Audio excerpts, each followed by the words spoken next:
أشهد أن لا إله إلا الله وحده لا شريك له وأشهد أن محمدا عبده ورسوله صلى الله عليه وسلم لا نبي بعده.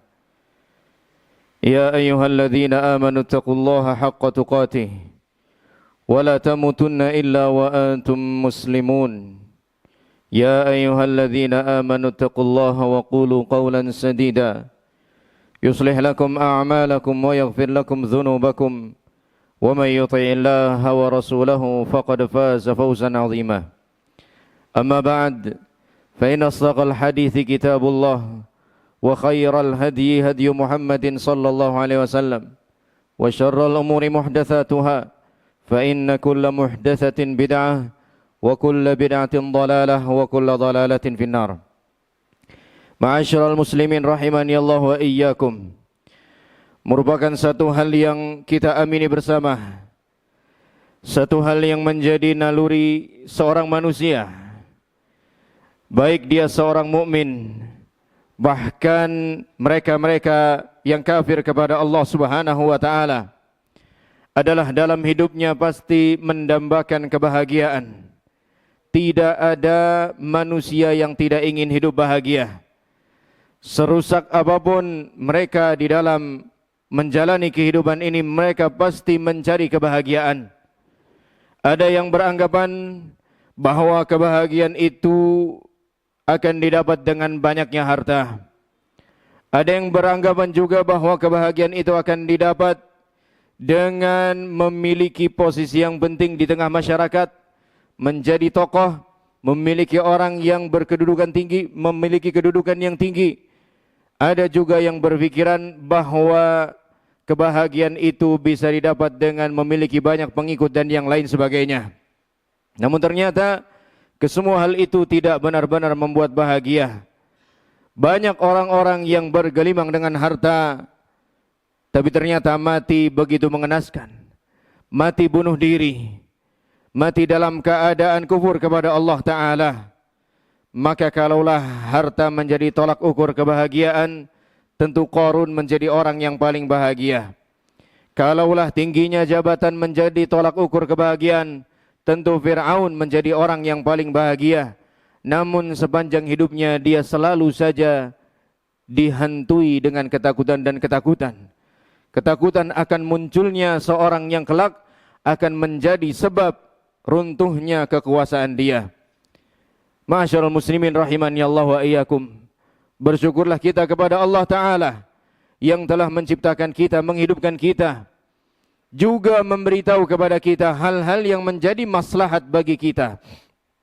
Termasuk di antara hal yang maslahat tersebut adalah Allah Subhanahu wa Ta'ala telah memberitahu kepada kita apa yang semestinya kita lakukan agar kita dikaruniai kebahagiaan oleh Allah Subhanahu wa Ta'ala. Yang pertama, sebagaimana yang Allah Subhanahu wa Ta'ala firmankan, alladzina amanu wa lam yalbisu imanahum bidzulmin ulaika lahumul amnu wa hum muhtadun, yaitu beriman kepada Allah Subhanahu wa Ta'ala dengan sebaik-baiknya keimanan, dengan sesungguh-sungguhnya keimanan kepada Allah Subhanahu wa Ta'ala. Allah Subhanahu wa Ta'ala berfirman yang artinya, dan orang-orang yang beriman kemudian mereka tidak mencampur adukan imannya dengan kesyirikan, mereka itulah orang-orang yang akan mendapatkan keamanan, dan mereka itulah orang-orang yang akan mendapatkan petunjuk dari Allah Subhanahu wa Ta'ala. Dan seseorang manakala mendapatkan keamanan, manakala mendapatkan petunjuk dari Allah Subhanahu wa Ta'ala, berarti kebahagiaan pun sudah dia dapatkan. Karena sehebat apapun dan semaksimal apapun kita berusaha, bekerja, mencari penghidupan di dunia ini, hal yang paling kita usahakan pastilah keamanan. Tidak akan ada artinya ketika kita bergelimang harta, namun ternyata nyawa kita terancam. Tidak akan ada artinya banyak orang yang mengikuti kita, namun ternyata hidup kita tidak lama lagi.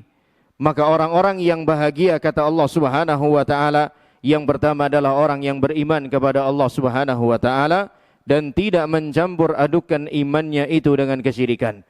Kita semua yang hadir di sini tentu beriman kepada Allah Subhanahu wa Ta'ala. Tinggal realisasikan syarat yang kedua, yaitu tidak mencampur adukan iman kita dengan perbuatan syirik kepada Allah Subhanahu wa Ta'ala. Dan perbuatan syirik tentu sangat banyak. Ada yang berupa ucapan, ada yang berupa keyakinan, ada yang berupa perbuatan. Hendaknya lah kita belajar dengan baik apa itu tauhid, apa itu syirik, agar kita bisa mengamalkan tauhid dan menjauhi kesyirikan kepada Allah Subhanahu wa taala. Dan kesyirikan di masa kita ini masih sangat banyak, luar biasa. Masih banyak orang-orang yang berdoa kepada Allah, kepada selain Allah Subhanahu wa taala. Berdoa kepada kuburan-kuburan yang dikeramatkan, berdoa kepada wali-wali Allah yang sudah meninggal, berdoa kepada orang-orang saleh yang sudah meninggal. Itu semua termasuk perbuatan syirik kepada Allah Subhanahu wa taala. Hendaknya lah kita hindari dan kita tinggalkan. Serahkanlah dan pasrahkanlah, persembahkanlah doa kita ini hanya kepada Allah Subhanahu wa taala saja, tidak kepada yang lain. Masih ada juga yang mempersembahkan sembelihannya kepada selain Allah Subhanahu wa taala dan lain sebagainya.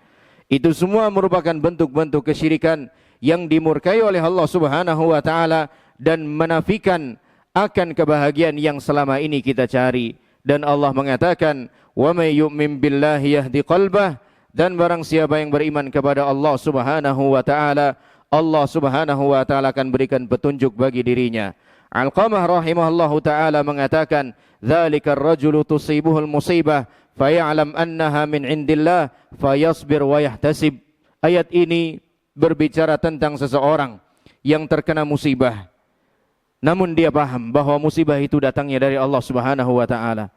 Allah yang menghendakinya, maka ia pun bersabar dan dia pun dapat berharap pahala kepada Allah Subhanahu wa taala hingga tenanglah hidupnya. Kemudian yang kedua, ma'asyiral muslimin rahimani Allah wa iyyakum, agar kita mendapatkan kebahagiaan dari Allah Subhanahu wa taala, hendaknya kita gemar dan giat beramal saleh. Sekecil apapun amal saleh itu yang bisa kita lakukan, lakukan. Allah Subhanahu wa taala mengatakan, "Man 'amila salihan min dzakarin aw untha wa huwa mu'min falanuhyiyannahu hayatan thayyibah." Barang siapa yang beramal soleh, baik laki-laki maupun perempuan, dan dia beriman kepada Allah, kembali kepada syarat yang pertama, dan dia beriman kepada Allah Subhanahu wa taala, falanuhyiyannahu hayatan thayyibah, maka kami akan berikan kepada dia penghidupan yang baik. Penghidupan yang baik itu tidak harus selalu bergelimang dengan harta, tidak harus selalu dikenal banyak orang, tidak harus selalu diikuti oleh banyak orang, tidak harus memiliki jabatan yang tinggi, tidak harus. Banyak orang yang hidupnya kita lihat biasa-biasa saja, namun subhanallah begitu bahagia dia dengan keluarganya. Salah satu kuncinya adalah banyak beramal soleh kepada Allah Subhanahu wa taala. Sekecil apapun amal soleh tersebut yang bisa kita lakukan, lakukanlah. La tahqiranna minal ma'rufi syai'a, kata Nabi sallallahu alaihi wasallam. Janganlah kau remehkan perbuatan baik sekecil apapun. Walau antalqa akhaka biwajhin taliq. Walaupun hanya sekedar melemparkan senyuman untuk saudaramu saat kau berjumpa dengannya. Apalagi amal soleh yang besar. Dan kebahagiaan yang kita dapat saat kita beramal soleh, itu juga menjadi tanda atau indikator kuat baiknya iman kita kepada Allah Ta'ala. Rasulullah sallallahu alaihi wasallam bersabda, "Man sarrathu hasanatuhu wa sa'athu sayyi'atuhu fahuwa mu'min." Barang siapa yang amal salehnya, kebaikan-kebaikannya membuat dia bahagia, membuat dia tenang, membuat dia tentram. Sementara kesalahan-kesalahannya, dosa-dosanya, kejelekan-kejelekannya membuat dia tidak tenang, membuat dia gusar, membuat dia ketakutan kepada Allah Subhanahu wa taala. Itulah mukmin yang sesungguhnya. Mukmin yang sesungguhnya itu tatkala bisa melaksanakan amal soleh, ada kebahagiaan yang dia rasakan. Dan mukmin yang sesungguhnya itu adalah ketika terlewatkan melaksanakan amal soleh, akan ada rasa sedih dan luka dalam batinnya. Dan satu amalan tidak akan dikatakan, tidak akan disebut sebagai amal soleh atau ibadah kecuali ketika sudah terpenuhi dua syaratnya, yaitu ikhlas lillahi ta'ala, dia berikan hanya untuk Allah Subhanahu wa taala saja, tidak untuk yang lain. Dan syarat keduanya sesuai dengan petunjuk dari Rasulullah sallallahu alaihi wasallam. Maka marilah masing-masing kita mengevaluasi ulang lagi amalan saleh yang selama ini kita tekuni masing-masing. Sudah benarkah ia ikhlas kita persembahkan untuk Allah saja, atau masih adakah motivasi-motivasi yang lain yang mana itu merupakan selain Allah Ta'ala? Dan hal kedua yang juga harus kita evaluasi, sudahkah amal soleh atau amalan yang selama ini kita tekuni sesuai dengan petunjuk Nabi sallallahu alaihi wasallam, atau ternyata tidak sesuai atau bahkan menyelisih petunjuk Nabi sallallahu alaihi wasallam. Kalau ternyata sudah sesuai, teruskanlah, lanjutkanlah dan tekunilah, istiqomahlah di atasnya. Namun kalau ternyata tidak sesuai dengan petunjuk beliau sallallahu alaihi wasallam, maka tinggalkanlah, carilah amalan-amalan yang sesuai benar-benar dari Nabi sallallahu alaihi wasallam. Aqulu ma tasma'un wa astaghfirullah li wa lakum wa lisairil muslimin fastaghfiruhu innahu huwal ghafurur rahim.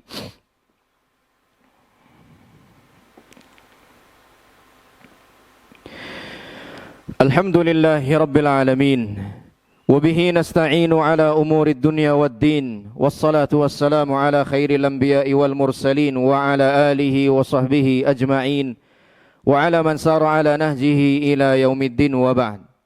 Kemudian yang ketiga, ma'asyiral muslimin rahimani Allah wa iyyakum, agar kita dikaruniai kebahagiaan oleh Allah Subhanahu wa taala, senantiasa berusahalah kita untuk mengikuti petunjuk-petunjuk Allah Subhanahu wa taala. Allah Subhanahu wa taala berfirman, "Famanittaba'a hudaya fala yadhillu wa la yashqa." Dan barang siapa, kata Allah Subhanahu wa taala, barang siapa yang mengikuti petunjukku, petunjuk Allah Subhanahu wa taala terdapat di dalam Al-Qur'an dan sunnah Nabi sallallahu alaihi wasallam, apa yang akan terjadi pada dirinya? Fala yadhillu wa la yashqa. Dia tidak akan tersesat dan dia tidak akan celaka. Artinya dia akan mendapatkan petunjuk dan dia akan bahagia.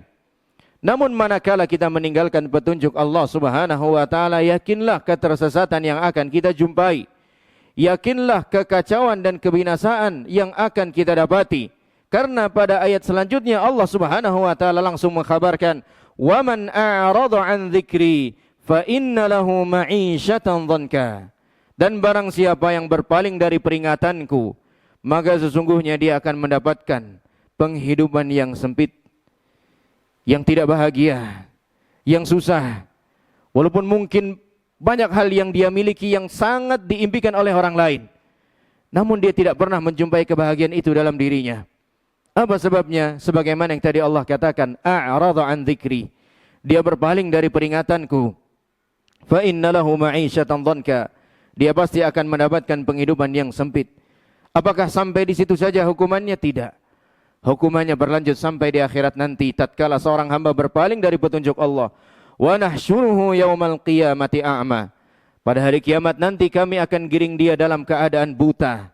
Qala rabbi lima hasyartani a'ma wa qad kuntu basira. Orang itu akan berkata kepada Allah, "Ya Allah, mengapa engkau menggiringku dalam keadaan buta? Padahal dulunya aku bisa melihat semasa hidup di dunia." Allah pun menjawab kepadanya, qala kadzalika atatka ayatuna fanasitaha wa kadzalika al-yauma tunsa. Demikian pula yang dulu kamu lakukan. Telah sampai ayat-ayat kami kepadamu, pengingat kami kepadamu, nasihat-nasihat kami kepadamu, tapi itu semua kamu abaikan. Kamu pura-pura tidak tahu, kamu pura-pura lupa, atau kamu memang melupakannya, hingga di hari ini pun kamu dilupakan. Kamu tidak diingat lagi, kamu tidak dipedulikan lagi. Apakah dulu kamu mampu melihat, ataukah dulu kamu tidak mau melihat? Sekarang dijadikan tidak melihat oleh Allah Subhanahu wa taala. Kebutaan di dunia yang hanya sementara saja sudah menyulitkan, apatah lagi kebutaan di akhirat yang bersifat selamanya atau lebih lama daripada di dunia. Maka ma'asyiral muslimin rahimani Allah wa iyyakum, jangan pernah meremehkan sekecil apapun peringatan dari Allah Subhanahu wa taala kepada kita. Entah itu lewat khutbah, entah itu lewat nasihat, entah itu lewat tulisan-tulisan yang disampaikan oleh para ulama. Yakinlah bahwa Allah Subhanahu wa taala saat menyampaikan semua hal tersebut kepada kita, Allah Subhanahu wa taala sedang ingin menunjuki kita kepada jalan yang diridhai oleh Allah Subhanahu wa taala. Maka jangan kita meremehkan hal tersebut hingga kita pun nanti yang menyesal di akhirat, dan penyesalan di akhirat tentu tidak akan lagi berguna bagi kita sedikit pun. Orang-orang yang akan tertolong dan terselamatkan nanti di akhirat hanya orang-orang yang datang menghadap Allah Subhanahu wa taala dengan hati yang selamat. Yauma la yanfa'u malun wala banun illa man atallaha biqalbin salim. Hari di mana banyaknya anak dan banyaknya harta tidak dapat menolong seorang hamba, tidaklah berguna kecuali orang yang datang menghadap Allah Subhanahu wa taala dengan hati yang selamat, hati yang bersih. Syekh Abdurrahman bin Nasir As-Sa'di rahimahullahu taala mengatakan, Hati yang bersih di sini maksudnya adalah bersih dari noda-noda kesyirikan, noda-noda kekufuran, noda-noda kebid'ahan, noda-noda kemaksiatan. Itulah dia yang nanti akan selamat di hadapan Allah Subhanahu wa taala. Dan hal terakhir yang perlu kita lakukan agar kita dikaruniai kebahagiaan oleh Allah Subhanahu wa taala adalah dengan berdoa, meminta kebahagiaan itu langsung kepada Allah Subhanahu wa taala, karena kita sudah paham bahwa kebahagiaan adalah karunia, hingga karunia pun selain harus diusahakan, ia juga harus diminta kepada Allah Subhanahu wa taala. Mintalah banyak pertolongan kepada Allah Subhanahu wa taala dengan doa-doa yang sudah diajari oleh Nabi sallallahu alaihi wasallam di dalam banyak ayatnya, di dalam banyak hadisnya, juga tentunya Allah Subhanahu wa taala di dalam banyak firman-firman-Nya di dalam Al-Qur'anul Karim. Mudah-mudahan Allah Subhanahu wa taala menjadikan kita sebagai orang-orang yang bahagia di dunia dan di akhirat, dan menjadikan kita sebagai orang-orang yang dimampukan oleh Allah Subhanahu wa taala untuk melakukan segala usaha-usaha yang telah Allah Subhanahu wa taala ajarkan kepada kita, hingga kelak atau hari ini kita diberikan kebahagiaan oleh Allah Subhanahu wa taala, hingga nanti kita berjumpa dengan Allah Subhanahu wa taala. Innallaha wa malaikatahu yusalluna 'alan nabi ya ayyuhalladzina amanu sallu 'alaihi wa sallimu taslima. Allahumma ighfir lil muslimina wal muslimat wal mu'minina wal mu'minat al ahya'i minhum wal amwat innaka sami'un qaribun mujibud da'wat. Rabbana innana zalamna anfusana wa illam taghfir lana wa tarhamna lanakunanna minal khasirin. Rabbana ighfir lana wa li ikhwanina alladhina sabaquna bil iman wa la taj'al fi qulubina ghillan lil ladzina amanu rabbana innaka ra'ufur rahim. Rabbana ighfir lana wa liwalidina warhamhum kama rabbawna shighara. Rabbana atina fid dunya hasanah wa fil akhirati hasanah wa qina adzaban nar. Wa sallallahu ala nabiyyina Muhammadin wa ala alihi wa sahbihi ajma'in. Wa akhiru da'wana anil hamdulillahi rabbil alamin.